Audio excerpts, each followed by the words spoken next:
Hello student, आज हम आप सभी लोगों को संयोजकता निकालने का नियम बताएंगे बहुत ही आसान तरीके से। चलिए समझते हैं। यहाँ पे आपके पास 4 कक्षाएं आपको याद होनी चाहिए। उन कक्षाओं में कितने इलेक्ट्रॉन होने चाहिए वो आपको याद रखना है। जैसे के में 2 इलेक्ट्रॉन, एल में 8 इलेक्ट्रॉन, एम में 18 इलेक्ट्रॉन, एन में 32 इलेक्ट्रॉन। ठीक है। अब आपको विभिन्न तत्वों के परमाणु क्रमांक याद होने चाहिए। फिलहाल तो परमाणु क्रमांक यहाँ पे मैंने लिख के ऐसे ही रखा है। हमारी जो अगली वीडियो होगी मैं आपको परमाणु क्रमांक याद करने का और परमाणु भार याद करने का तरीका बताऊंगा।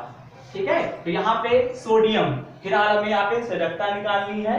ठीक है। और संयोजकता की परिभाषा आप लोग समझते ही होंगे, या फिर याद दिला दूं, किसी तत्व के सहयोग करने की क्षमता को हम संयोजकता कहते हैं। ठीक है। मतलब कि कोई तत्व होगा, जब वो सहयोग करेगा तो जो उसकी क्षमता होती है उसे हम संयोजकता कहते हैं। अब देखिए यहाँ पे हम ले लेते हैं सोडियम। ठीक है। ये आपको इन कक्षाओं में 4 कक्षाएं हैं। आपको बोरबरी के नियम से 4 कक्षाएं हैं। आपको इन 4 कक्षाओं में कितने कितने इलेक्ट्रॉन होने चाहिए वो आपको याद रखना है। अब देखिए यहाँ पे लिखा है सोडियम। ठीक है। तो सोडियम का परमाणु क्रमांक आपका होता है 11। इसका इलेक्ट्रॉनिक विन्यास निकालें तो 2 8 1। समझ रहे हैं ना, 2 8 1, क्योंकि आपको 11 के अंदर ही रहना है। 8 और ऐसा नहीं है यहाँ पे 2 और 10 लिख सकते हैं, नहीं, क्योंकि दूसरे कक्ष में केवल 8 ही होने चाहिए। अब देखिए यहाँ पे 3 और 8 तब भी तो 11 होता, लेकिन नहीं, पहली कक्षा में 2 इलेक्ट्रॉन होंगे और दूसरी कक्षा में 8 से 8 ही होंगे। सीमित मात्रा में, असीमित नहीं होने चाहिए। तीसरी कक्षा में 18 ही होंगे, उससे ज्यादा नहीं होने चाहिए। तो पहली कक्षा आपकी भर गई 2 इलेक्ट्रॉनों से, दूसरी कक्षा 8 इलेक्ट्रॉनों से भर गई, और अंतिम कक्षा जो होगी उसमें हम अपने हिसाब से ऐड करेंगे। ऐड के हिसाब से जो हमारा नंबर प्राप्त होना होगा वो प्राप्त हो जाएगा। तो 8 और 2 10 और 1 11। अब इसके आखिरी में जो हमारा अंक आया है इलेक्ट्रॉनिक विन्यास में, उसका जो मान है वो 1 है। इसका मतलब है कि सोडियम की जो संयोजकता होगी वो प्लस की होगी। ठीक है। अब आप कहेंगे कि सर ये प्लस की कैसे होती है संयोजकता और माइनस की कैसे होती है। देखिए इसके अंतिम कोष में 1 इलेक्ट्रॉन है, तो ये 1 इलेक्ट्रॉन किसी को दे देगा।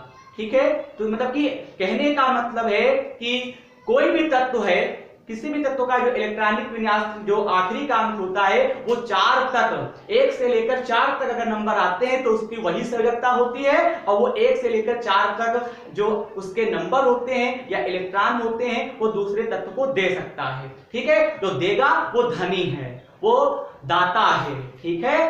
तो यहाँ पे 1 है, वो 1 किसी तत्व को देगा तभी उसका अष्टक पूरा होगा, तो इसीलिए संयोजकता प्लस की 1 होगी। बात आती है ऑक्सीजन की, परमाणु क्रमांक 8 होता है, इलेक्ट्रॉनिक विन्यास 2, 6। इसके अंतिम कोष में 6 इलेक्ट्रॉन है, लेकिन मैंने अभी आपको भी नियम में बताया है कि वो केवल 4 तक ही दे सकता है। अभी 6 है, तो ये 6 क्या करेगा बताइए। ये 6 देगा तो है नहीं, इसको अपना अष्टक पूरा करने के लिए, इसको अपना अष्टक पूरा करने के लिए 2 इलेक्ट्रॉनों की आवश्यकता है ना। तो ये क्या करेगा, जब ये 2 इलेक्ट्रॉन किसी से लेगा तो ये ऋणी हो जाएगा, तभी तो इसके तो कितने इलेक्ट्रॉन ये लेगा, 2, केवल इसको 2 की आवश्यकता है 8 पूरे करने के लिए। तो इसका मतलब ये हुआ इसकी जो संयोजकता होगी वो 2 होगी, वो माइनस की होगी, क्योंकि ये ऋणी हो गया। ठीक है। ऋणी हो गया तभी तो इसकी संयोजकता माइनस की 2 होगी।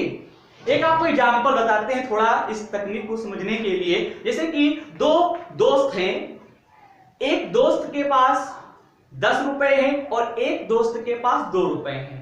ठीक है। और उन्हें अगर मैं कहूं यहाँ पे पार्ले बिस्कुट लेना है, और पार्ले बिस्कुट की जो कीमत है वो 12 रुपए मार्केट में है, तो जो क्या होगा, जो पहला दोस्त होगा जिसके पास 10 रुपए हैं वो क्या करेगा, दूसरे वाले दोस्त से कहेगा, ए भाई तुम मुझे 2 रुपए दे दो, मेरे पास 12 रुपए हो जाएंगे और मैं जो है 12 रुपए का पार्ले बिस्कुट ले लूंगा। ठीक है। तो अब तो वो ले सकते हैं, लेकिन कम वाला जिसके पास 2 रुपए वो कहेगा, वो थोड़ा हिचकिचाएगा, वो कहेगा अरे मेरे पास 2 ही रुपए में 10 रुपए कैसे मांग लूं उससे। मैं भी यही करूंगा। असल में मेरा भी कोई फ्रेंड होता तो मैं भी यही कहता, मैं भी यही कहूंगा कि मेरे पास 50 रुपए भैया है, तुम्हारे पास 25 रुपए, तुम मुझे दे दो, मैं कोई भी सामान खरीदूंगा, मैं ले लूंगा। ठीक है। समझ रहे हैं ना। तो मैं इस पॉइंट पे आता हूं, अगर 4 से अधिक है तो वो क्या करेगा, ले लेगा। और जब वो लेगा, दोस्त ने पहले 2 से जो मतलब दूसरे 200 रुपए लिए, वो रेडी हो जाएगा। ठीक है, ये रेडी हो गया, इसलिए इसकी सजगता जो होगी वो -2 होगी। ठीक है, चलिए आगे बात करते हैं नियान। नियान परमाणु क्रमांक 10 होता है, इलेक्ट्रॉनिक गैस 2,8। इसकी दूसरी कक्षा फुल हो गई, मतलब कि 8 ही इलेक्ट्रॉन होने चाहिए थे, 8 के 8 पूरे भरे हुए हैं, तो इसका मतलब सजगता 0 हो गई। ठीक है, अगर कोई भी कक्षा है उसमें पूर्ण रूप से सीमित इलेक्ट्रॉन है तो उसकी सजगता 0 हो जाएगी। चलिए मैग्नीशियम का परमाणु क्रमांक जो होता है वो होता है 12 और इसका इलेक्ट्रॉनिक विन्यास जो होता है वो 282 होता है। समझ रहे हैं, अंतिम कोश में 2 इलेक्ट्रॉन है, इसका मतलब इसकी सजगता +2 होगी।